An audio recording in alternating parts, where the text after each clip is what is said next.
আছে আমাদের বগুড়া বেহুলা লক্ষ্মীনারায়ণের বাসর ঘরে। আপনাদেরকে ঘুরিয়ে দেখাবো এবং শোনাবো এর লোকগাথা গল্প। বেহুলার বাসর ঘর। আজকে আমি এসেছি বেহুলার বাসর ঘর বগুড়ায়।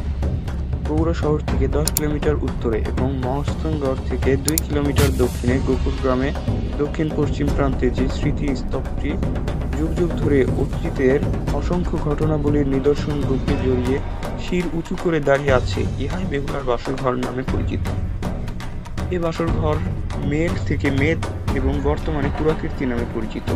তবে প্রত্নতত্ত্ব বিভাগের মতে আনুমানিক খ্রিস্টাব্দ 7ম শতাব্দী থেকে 1200 শতাব্দীর মধ্যে এটা নির্মিত।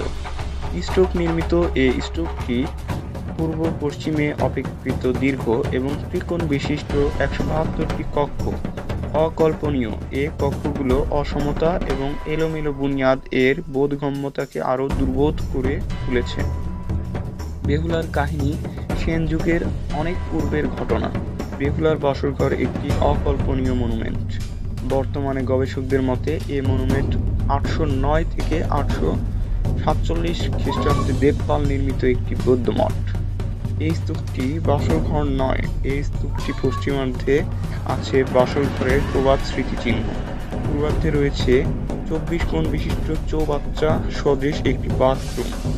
উক্ত বাথরুমের মধ্যে ছিল 8 ফুট গভীর একটি কূপ।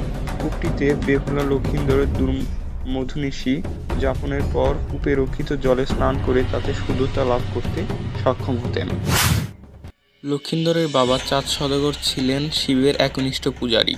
অন্যদিকে শিবের কন্যা মনসা ছিলেন সর্পদেবী। তার বাবা তাকে বলে, কোনো শিবের উপাসক যদি তোমার প্রথম মনসা পূজা করে তবে মর্তে তোমার পূজা করা সম্ভব। তাই মনসা দেবী চাঁদ সওদাগরকে নির্বাচন করেন এবং তাকে অনুরোধ করেন তার পূজা করার জন্য, কিন্তু চাঁদ সওদাগর তার প্রস্তাবে রাজি হননি।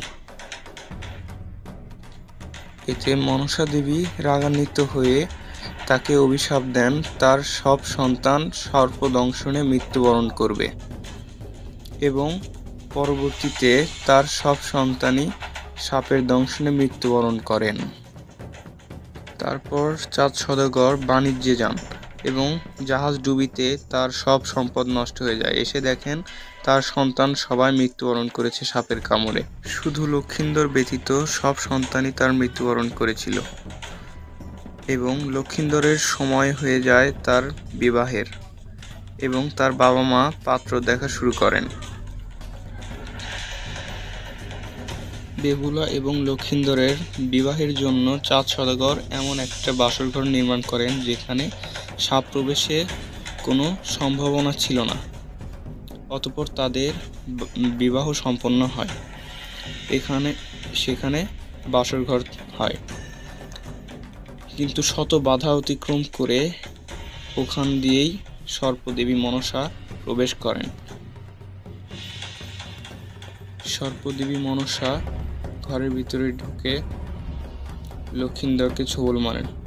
অতঃপর বিষে লক্ষিন্দরের মৃত্যু হয়। তারপর প্রচলিত প্রথা অনুসারে লক্ষিন্দরের মরদেহকে ভেলায় করে ভাসিয়ে দেওয়া হয় এবং সেখানে বেহুলাও উঠে বসেন। এরপর কথিত আছে 6 মাস তারা এভাবে ভাসতে থাকেন। লক্ষিন্দরের দেহ পচন শুরু হয়। অতঃপর মনসা দেবী তাদের দিকে ফিরে তাকান এবং লক্ষিন্দরকে সুস্থ করে দেন। তারপরে চাঁদ সওদাগর রাজি হন মনসা দেবীর পূজা করতে।